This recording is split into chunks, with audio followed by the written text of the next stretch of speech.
नमस्कार दोस्तों। क्या आपने कभी ये सोचकर देखा है कि जिस इंटरनेट को हम अपने मोबाइल या कंप्यूटर में चलाते हैं उसे कौन कंट्रोल करके रखता है, उसे कौन चलाता है। जिस इंटरनेट को पूरी दुनिया में प्रयोग किया जाता है उस पर किसका कंट्रोल है।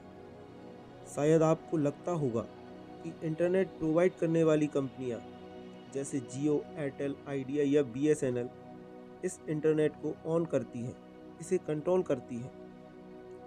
लेकिन ऐसा बिल्कुल नहीं है, क्योंकि अगर एक कंपनी सर्विस प्रोवाइड करना बंद कर देती है तो अन्य कंपनियां सर्विस प्रोवाइड करती रहती हैं।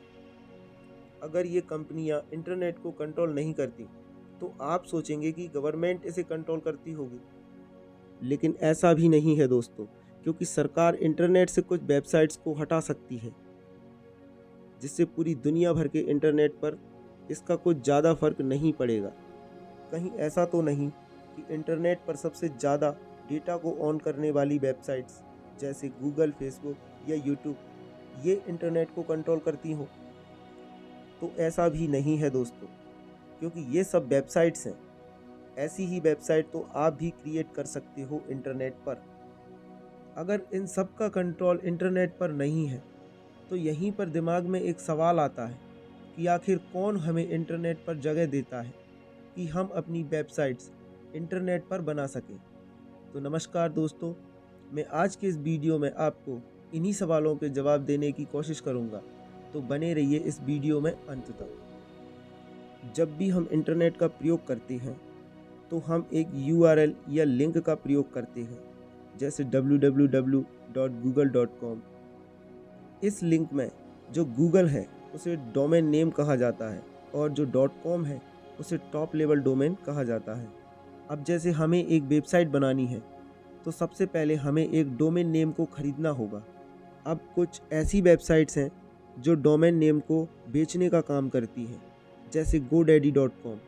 तो अब क्या हम ये कह सकते हैं कि गोडैडी ही इंटरनेट को ऑन करता है, वही पूरे इंटरनेट का मालिक है? लेकिन ऐसा बिल्कुल नहीं है दोस्तों।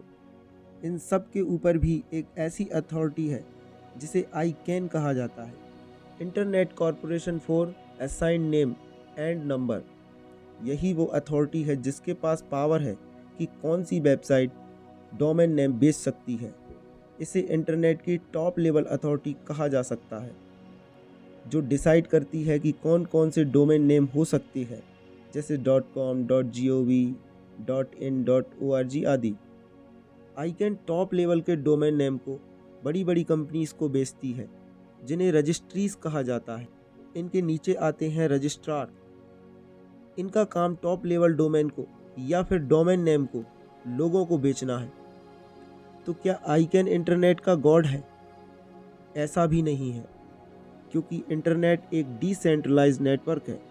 इसे नेट की तरह समझते हैं, जिसमें मोबाइल और कंप्यूटर जो इससे जुड़े होते हैं वो इसे बनाने का काम करते हैं, जिन्हें सर्वर कहा जाता है। पूरी दुनिया में इंटरनेट की केबल्स का एक जाल बिछा हुआ है जो सभी कंप्यूटर्स को आपस में कनेक्ट करता है, और इन्हीं केबल्स से टावर भी जुड़े होते हैं, और इन टावरों से हमारे मोबाइल फ़ोन वायरलेसली कनेक्टेड रहते हैं। इन केबल्स के द्वारा पूरी दुनिया इंटरनेट से कनेक्टेड रहती है। इन्हें ISP, इंटरनेट सर्विस प्रोवाइडर कहा जाता है।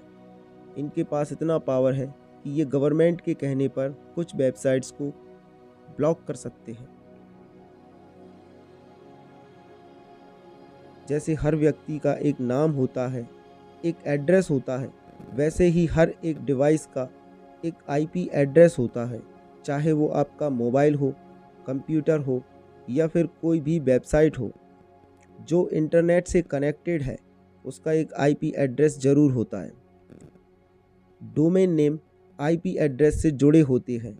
ये IP एड्रेस का एक रीडेबल फॉर्मेट होता है जिसे हम पढ़ सकते हैं।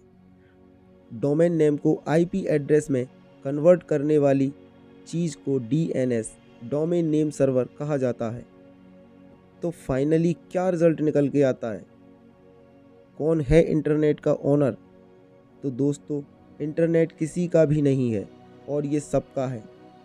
अगर आप भी इंटरनेट का एक पार्ट खरीदना चाहते हैं तो आपको इंटरनेट पर अपनी एक वेबसाइट बनानी होगी और एक डोमेन नेम खरीदना होगा, और अपनी वेबसाइट को स्टोर करने के लिए आपको एक सर्वर को खरीदने की भी आवश्यकता होगी, ताकि आपका डेटा आपकी वेबसाइट पर स्टोर रहे।